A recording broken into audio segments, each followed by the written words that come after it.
Good morning, and welcome to Redeemer Lutheran Church in Columbia, South Carolina, where we're part of the ELCA. I'm Pastor Gary Lodeholt. Lutherans tend to be the quiet people. Lutherans do a lot of the work in the world, feeding the hungry, responding to disaster, caring for the poor, running hospitals and hospices and long-term care facilities. But Lutherans don't tend to call a lot of attention to the work they are doing. They do it because it is God's work, our hands, and it's not about publicity.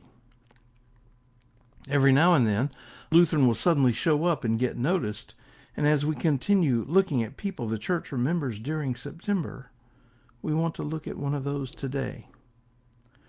Frankly, I didn't know much about him, but we will consider Dag Hammarskjold. To tell you the truth, it really didn't start out in the most promising way. Born the son of a Swedish prime minister, he received degrees in both law and economics, and he soon developed a successful career as a public servant. Early in his career, he was chairman of the economic institutions in Sweden as they recovered from World War II, and by 1952 he was appointed to be the chair of the Swedish delegation to the United Nations.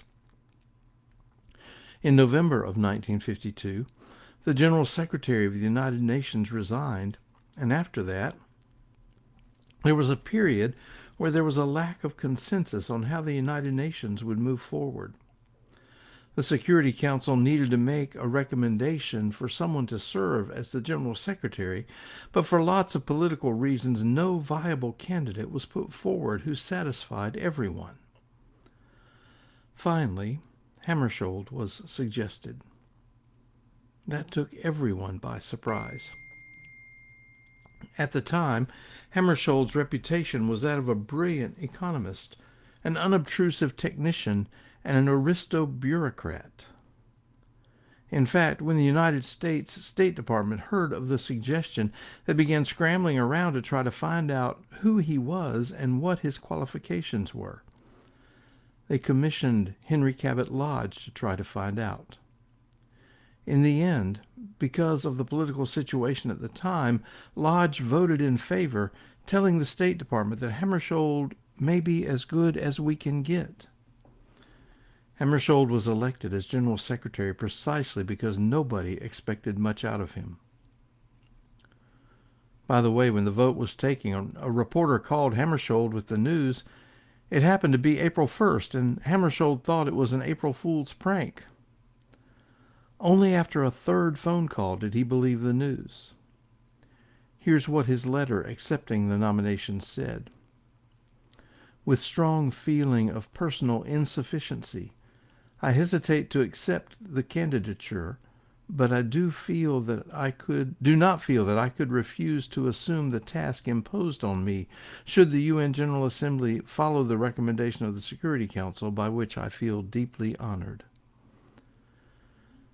That sense of humility was born out of his service. On taking the job, he immediately went around and met as many employees of the UN as he could, ate in the cafeteria like the other employees, and opened up his private elevator for general use. During his term, he tried to establish better relations between Israel and Arab states, and he went to China and negotiated the release of 11 United States pilots who had been captured and imprisoned during the Korean War. He was involved in several other important concerns of the day, including allowing the Vatican to have representation at the UN. By far the most important thing was his effort to resolve a conflict in the Congo. Many nations in Africa were undergoing decolonization and also struggling to set up their own governments. As a result, some devolved into conflict, and some of those turned violent. Hammarskjold got involved trying to keep the peace. He made 4 trips to the Congo and also sent 20,000 UN peacekeepers to the region. He was on his way to negotiate a ceasefire when his plane crashed and he and the 15 other passengers were killed. After his death, his diary was published as a book entitled Markings, and it has become a well-known work reflecting a deep spirituality and searching faith. Hammarskjold was and remains well regarded internationally as a capable diplomat and administrator, and his efforts to resolve various global crises led him to being the only posthumous recipient of the Nobel Peace Prize.